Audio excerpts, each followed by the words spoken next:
when I scan the Carfax, it comes up as total loss. The total loss was back in 2023. It doesn't say that it's a branded title. In this situation, I told him that this vehicle was total loss. He said, oh, he didn't know that. He bought it from a dealer. Co-signing is definitely for people that are just like rock solid, rock tight. Money definitely breaks relationships. You're talking about for the Rolls-Royce, right? Yeah. I mean, 725 credit score, man. Come on, man. Work with me, man. There's no way a bank will take that guy, man. What's going on, guys? Yusuf here. Robert Yusuf, owner of Auto Cafe. Busy day today. We have like 5 credit apps and deals we're working on. Rolls-Royce Ghost, Volkswagen Jetta. We have a Range Rover Sport, Range Rover Long Body. And then also we have this TRX coming in. It was going to be a trade-in, but we just ended up buying off of him. This one has 35,000 miles. Pretty cool truck. You're going to get a little bit of a day in the life independent car dealer in Miami, Florida. I'm going to get the key for that one later. Just look at all the cars we got. We got so many new cars from Kias to Audis, Hyundai Santa Fe. And then also we got this Ford Raptor over here behind us. 2020 Ford Raptor, 20-some thousand miles. We have a GLB 250 next to it. And then we have a couple of these cheap cash cars. Volkswagen Jetta that we're working a deal on. The Cadillac XTS, this actually gives the BMW X3, X4 run for its money. Heated and cooled seats, carbon fiber interior, pano roof, sport rims. It looks very good. The fit and finish is actually quite impressive. And then we have, I think, a UX or NX 200 Lexus. For all you guys that have bad credit, those are bankable cars. Lexus, Toyota, Cadillac, not the Mercedes, BMW, and Audis. If you got a 500 credit score, wishful thinking. Let's go inside and get working on these deals. Hey, Brandon, the Volkswagen Jetta, what did he say? Trying to find another 500 bucks. He's me right now. Yeah, man, look, 511 credit score, I can't get him approved on any other car. I mean, I can, but I'm not gonna gross anything from it. I'm gonna be losing money. I'm trying to help him, man, but... I know. You gotta scavenge. I don't know, you gotta talk to his girlfriend, his baby mama. My only worry with I'm recourse, so if he can't get $500 today, what about the monthly payment of $607? He says he gets paid the next Friday and that he'll have it. That's the catch with this guy. Well, I guess we'll just leave him on the Jetta and see what he says. What about the SQ5? Any updates on that? Nothing yet. He said he was going to give me a call. He's busy at work. I also told him to send me his address so I can at least quote the car, and he never responded. So let me know what happens on this so I can figure it out with the rep. I got to call the bank rep and see what he can do. Okay, I got you. Jose, any updates on the Rolls-Royce guy? Nothing? No, nothing yet. We're working on the Range Rover right now. Okay. Anyways, guys, so we have 2 concurrent deals happening. We have a Jetta that we're trying to get somebody approved on who has limited down payment and has bad credit score. We also have a gentleman who wants to put down $30,000 on a 2017 Rolls-Royce Ghost. I think we're asking $109,000 for that car, so he's putting down almost 30% of that vehicle. Unfortunately, he got denied. He has a 750 credit score and his co-signer has a 725. But the problem is that he has a limited credit file. So when you are banking on getting an auto loan, you have to have comparable history, which means that you have financed vehicles before, you've made good on-time payments, so that way the bank can take a risk and trust you when they're buying into a new loan with you, right? So in this situation, he only has 1 or 2 credit cards, hasn't financed a car before, and he wants to put down $30,000. We will find a bank to get him approved, but the situation is it's just starting to seem a little sketchy right now. So also, guys, these are 2 new employees here. We got Brandon, sales rep, so if you're looking to buy a car or anything like that, he'll be your intake guy. And then Jose is the creative F&I director here. He'll do everything on the back end when it comes to giving you guys a 35% interest rate, adding $20,000 in back end, and making your monthly payment about $1,200 a month. Psych!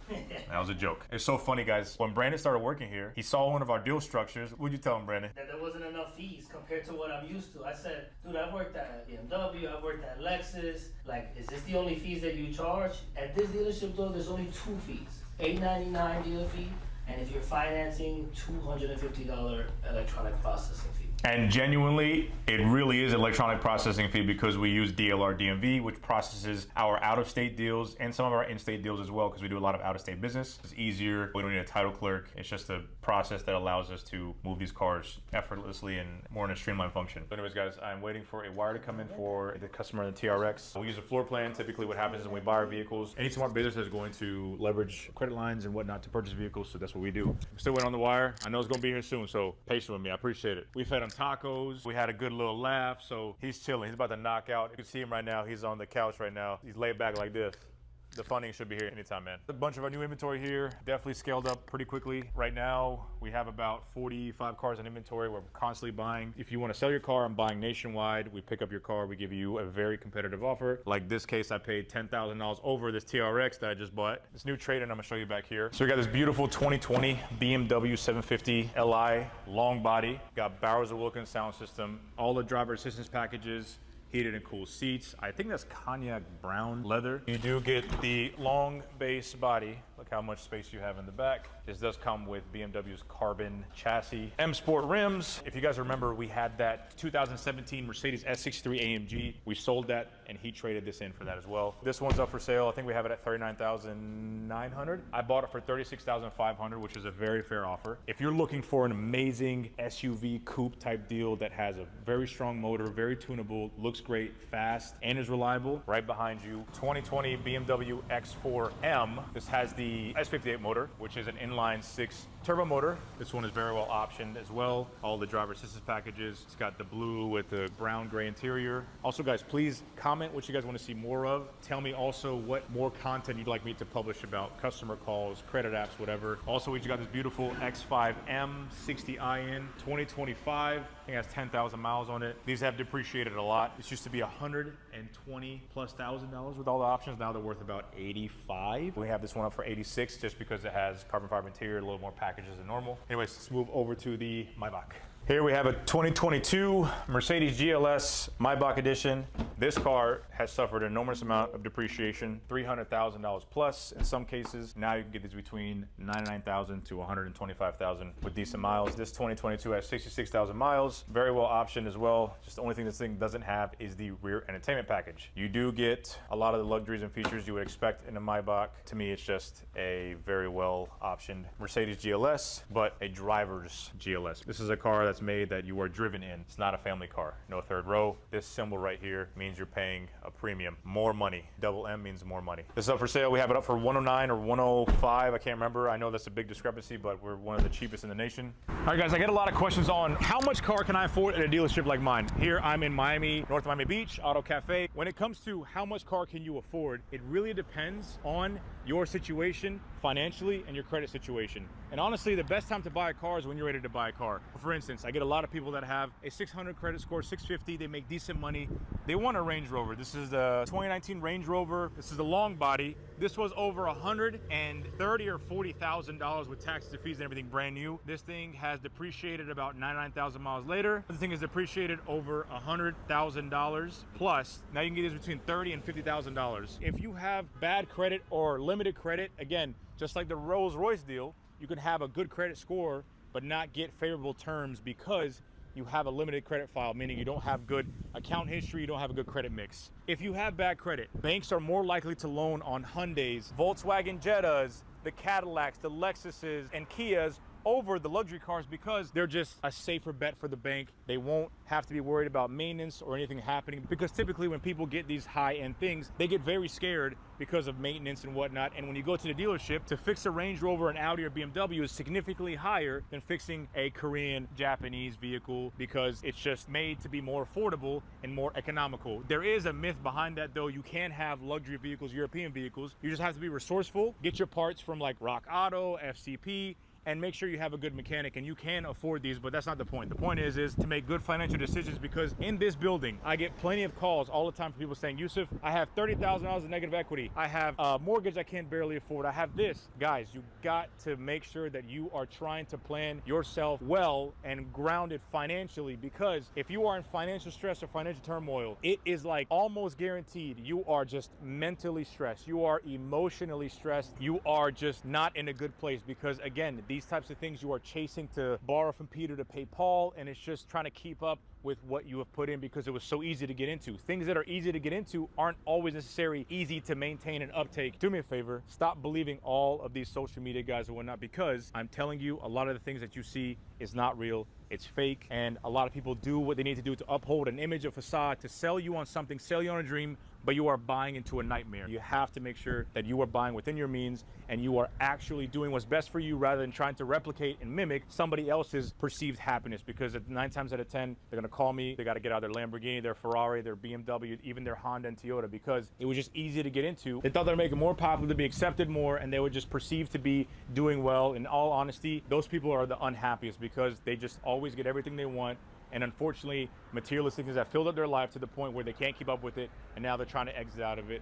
and they miss the times where it was simpler. We all miss simpler times. So keep it simple, keep it clean. Make sure you are doing your due diligence before you go buy a new or used vehicle. Make sure you're looking at your finance terms, your truth in lending form, understanding your budget, your credit, and always shop the deal. You have to hold some accountability. It starts with you and ends with you too. Don't blame the bank, don't blame the dealership. Nobody's holding a gun to your head. You have to make sure you are doing what you need to do that is necessary to put you in the best decision financially, mentally, physically, emotionally. And I say that, repeat that all the time, because all these verticals, all these planes are all correlated together. All right, brother, I got the money. I'm about to wire it to you right now. You said 6,800? I bet. No, I can sell that. I don't have to wire it. I'll sell it to you. That's the cheapest TRX ever, guys. All right, let me go and wire this man his money. In the meantime, we're gonna talk about money. So it's TRX, guys. He said he bought it clean title, but it ended up being a total loss. I was able to find it on IAA. Somebody bought it for $35,000. You have to be very careful when you're buying your vehicle. Let me get this paid, and I'm gonna show you guys some tips and tricks on when you're buying a rebuilt title car. Just Google the VIN to make sure that it wasn't a total loss. This is Adam with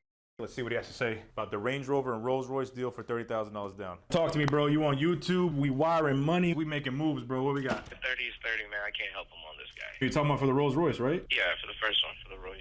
I mean, 725 credit score, man. Come on, man. Work with me, man. There's no way a bank will take that guy, man. It will. We have a lease type structure bank that basically does equity, right? That's all they do. They buy the car. They don't buy the customer. So guys, just to let you know what's going on. Typically, if you are in finance or you have a representative at a bank, then you're trying to get a deal done for a customer that is financing. Essentially, this is the person that bats for me to give me more money, and then also tries to make sure that they're making their money on their end when it comes to the bank. So this rep right here is trying to make this deal work with a 2017 Rolls-Royce Ghost with $30,000 down. Customer has a good credit score, but limited file. Unfortunately, right now, there's a automatic decline because of the customer's profile, but there is an exception that he's trying to get us to get this deal done. I got it approved at the exception, but the issue is they're charging a crazy lender fee. A lender fee is basically a risk fee associated with each deal. The riskier it is, the higher the lender fee will be. So I'm trying to get him to reduce that fee and give me some more front end gross, because right now I'm only grossing about $4,000 off this deal. I don't want to spend $110,000 on a car to make $4,000. Typically, we try to stick between 8 to 12% margins. Adam said that right now he's going to get me $12,000 gross. I really appreciate him. So if you're ever a car dealer, you need a good rep, call for Adam. Come through. Come on. We're going to take care of you guys. I think we dropped a 0 on the signer's income. It's only reporting 10-4. $10,400 a month is what he's making. You have that approval I sent you before? Yeah, he does. It says self-employed 150 G's. Yeah, it came in as 100,000 earlier. Oh, so basically you didn't put $150,000? Let me run this back by him. I got to tell him income is short. Okay. Almost by $90,000. Let me see what he says. All right, sounds good. What about the Range Rover deal? Can't do 72 months. We talked about that. And then the Jetta deal. Nothing on that. That's it. The Jetta deal is the way it is. Range Rover deal is the way it is. The one that is for sure right now is the Range. The Range is done. It's 72 months, man. His payment's too much. He's complaining. Can you do 66 months on that? Maybe we get closer to that? I know I asked you earlier about this one, and I got to know, but I got to help out the dealer, man. Brand new, just opened up the shop, trying to get things going, so. That's why I love you, man. We got to grow some up a little bit, man. A little bit so they can start producing. I'm sure it's going to pay off in the long run. Work it out. You know what to do, man. Just let me know. Cross your finger, big down. Let's see what happens. Appreciate it, man. And then the Range Rover deal, you're making it happen? That's what I was calling him on to. Cool. The Range 66. This one I have to, like, restructure. All right. We send it to another lender. Let us know what you can do, bro. Just let me know, all right? I will. I'll keep it simple for you, Thank bro. you, brother. I'll let you know. You're the man, bro. All right. Just wired the money, so TRX is legit. All right, so I just bought a clean title, rebuilt TRX. My man just, you know what I'm saying? It's rebuilt, bro. So this is that TRX that I bought. I got this for $58,000. He has a clean title, but when I scan the Carfax, it comes up as total loss. The total loss was back in 2023. It doesn't say that it's a branded title. So I guess sometimes you'll see that there's a branded title, or it could be clean title with total loss. I took a risk, and that's why I paid $58,000. Clean truck, 35,000 miles. Very well optioned. I mean, it pretty much has all the options you can think of in a TRX. I actually have the original sticker here, so let's take a look at the original sticker before I Google it. MSRP of this one was $88,000. Customer preferred package, 29Y. You got the diamond black crystal pearl paint. Technology group package. Seems to be very well heavy optioned. Like I said, this vehicle was total loss. What you can do is, any vehicle you want to buy to make sure that it wasn't previously total loss, Google the VIN number. So what I'll do is I'll grab the VIN, I'll put it in Google. There's a database of all vehicles that are sold by auction with the actual pictures. This vehicle sold at auction. It was pretty heavily damaged. It sold for $30,000 back in 2023. There was significant damage to the front end, so it looks like it needs headlight, bumpers, all that. In this situation, I told them that this vehicle was total loss. He said, oh, he didn't know that. He bought it from a dealer. Anyways, man, at the end of the day, you got to use reverse psychology when buying a car, sometimes in Florida, because you want to catch people slipping up if they do slip up. So you got to be on P's and Q's, especially buying cars in Florida. Beautiful car. It tracks straight. I checked the frame on it. All the bodywork and everything looks good. For the most part, it does have some things that need to be readjusted, but at the end of the day, I got a TRX $58,000. I'm gonna post it for $65,000. Retail on this, if it didn't have a total loss, it'd be $72 to $75. The TRX market tanked so bad. Last year, these were going for like $120. Now they're between $70,000 and $80,000. So this one should sell real quick. I do have banks that can do rebuilt titles. Also, to all my dealers out there, when you are financing a vehicle, make sure that you are appraising the vehicle at appropriate book values. Right now, the auctions are a bit expensive. So make sure that you're evaluating these cars properly. I'm going to drive it for a couple days and probably get it sold here pretty soon. So anyways, guys, let's go inside and do some customer calls. All right, advice request. Yusuf, I've been following you for a while on TikTok and YouTube. Appreciate the way you break down car deals and financing. I have a 2023 Tesla. I put down $15,000, but unfortunately, I'm still about $7,000 to $9,000 underwater. Mainly because Tesla values have dropped so much. My loan is at a 6.99% APR, which is the best rate available at the time. I'd like to get into a luxury car, preferably not an EV. A plug-in hybrid is okay, but I want to make sure I do it smart. My goal is to keep my monthly payment under $900, work with my strong credit profile, mid 700s, low 800s, understand the best way to handle underwater on my current loan. What would you recommend? Best path forward? Thanks again for your helpful content. It's been a great resource. The best way to understand where you're at, all these values are based on wholesale. So a lot of times people don't like selling retail. What that means is you're posting on Facebook, on Car Gurus, and you are the seller rather than wholesaling it to a dealer or somebody else. In this situation, you definitely need to make sure that if you have time on your hands, try posting up on Facebook Marketplace or whatnot. Yes, it's in a hassle to deal with people, deal with it. Is it still available and never respond to you again? But you could be getting $5,000 to $7,000 more, right? Some of that markup could be crazy for a dealer. Now in a Tesla, they have dropped since the refresh model came out, and a 6.99% APR for a new car at that time in 2023 was the average APR. Now for a used vehicle, it's about 12%, and the new vehicle is about 5.7 or 5.9% for a new vehicle. If you want to get into a luxury car plug-in, what I would do is try to lease so you can absorb that negative equity, especially if you have a strong credit profile like yourself. You could definitely get a lot of incentives and then also get the best rate. When it comes to a lease, what's equivalent to an interest rate is called a money factor. So the lower your money factor, the lower your payment will be and the least amount of fees you'll pay, and vice versa. And then also when you're dealing with lease, make sure you're negotiating any and all everything. Just at least ask the buyout, the miles, etc. That'd be the best way. Other than that, sell your car, private party, and then that way you can get some more money. But you have a great strong credit profile. I would just shop around and see what kind of car you'd like to get into, and then from there kind of just make sure that you are appropriately buying into whatever you'd like. Buy a couple years old, don't buy new. If you're buying a new vehicle, in most cases it depreciates 20, in some cases 40% within the first year or two. So make sure you're buying smart. Hey, I was wondering if you could give me some advice. I want to trade my 2022 Jeep Cherokee for a Rubicon or Grand Cherokee at a dealer. Guys, if you're emailing me, please give me all the pertinent information. If you want to trade in, then I just kind of give you general information. Go on KBB, go on NADA, try to get a good idea of what your vehicle's worth, and then go on the websites all over Google and just try to see what they're selling for. When you're at a dealership, there has to be some common ground, right? I have to make money and you want to get the most money. So make sure that they're not lowballing you 10K, but let them make some money on you, and then you can use your trade-in as leverage to get into a new car. Make sure when you're buying a car that all the add-ons and fees, if you need them, get them. But if you don't add them. If the dealer says that they're mandatory, you can walk away. Hey, Yusuf, I was thinking about getting a car, specifically a Tesla Model 3, and my brother, we thinking about getting it together. My credit score is 503, but his is 7 something. I'm 18 years old and he's 19. We're wondering if we should lease it for $300 a month or if we should get a used one for $4,000 with a federal tax credit. What I would say is definitely don't buy the car. You're 18, you're 19, working your credit profile, too young, too soon, and you have a 500 credit score. You shouldn't be co-signing with anybody. And if you are co-signing with somebody, it's not a smart deal. I've seen too many people like co-sign and then somebody gets in a bad financial position, whether you're their mother, their father, your boyfriend, girlfriend, wife, husband. Times change, things change. Unless you absolutely have to, co-signing is definitely for people that are just like rock solid, rock tight, not for boyfriend, girlfriend, brother, sister. Money definitely breaks relationships, and you don't want to be in a situation where you tank somebody's credit, and then also that they are part of your financial obligation. Anyways, guys, I appreciate all the love and support. Please like, share, and subscribe to my YouTube channel. You can find me on all my other social media platforms, Facebook, Instagram, TikTok, Ride with Yusuf. If you have any inquiries, if you want to sell a car, I buy nationwide. I'll give you top dollar for your car. Send us a message at sales@autocafe.com, or you can go to autocafe.com, put an inquiry in if you're interested in buying one of my vehicles that I have competitively priced. Go to autocafe.com, put a credit app in. I have banks for bad credit, no credit, good credit. I have them all, and I'll be very transparent with you and tell you exactly exactly how it is. Anyways, guys, have a wonderful day. Like, share, subscribe. Thanks again.